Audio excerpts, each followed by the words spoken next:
Insha Allahu a wannan bidiyo zan nuna mana yadda za ka yi transfer ɗin kati daga Airtel zuwa Airtel. Idan kana da lambar Airtel kana da wani ana so ka tura mai kati to zan nuna mana yadda za a yi. Da farko za ka shiga nan wajen dial pad ɗinka. In ka shiga ciki sai ka je star 321 hash kamar dai yadda na MTN yake sai ka yi dialing sai ka kira akan wani line naka na zan. Idan kai dialing ka kira akan wani naka na zan zai buɗe maka daga Airtel to Airtel number 1 ɗin sai ka shiga. Idan ka shiga cikin shi ga shi nan Airtel number kaza kaza misali 08084 kaza kaza kaza kaza kaza sai kai send.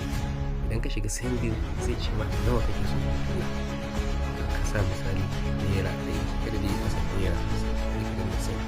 Idan ka danna send ga shi nan ma suna gaya maka default pin is 1234. Idan ka canza sai ka sa wanda ka canza, amma ainihin fim ɗin shi ne wannan bidiyo na yi shi ne saboda ilmantarwa. Duk wanda ya amfani da shi wurin ɗaukar mutum kuɗi to ya san ya yi zunubi, Allah ba zai bar shi ba. Allah ka samu dace, fatan alkai.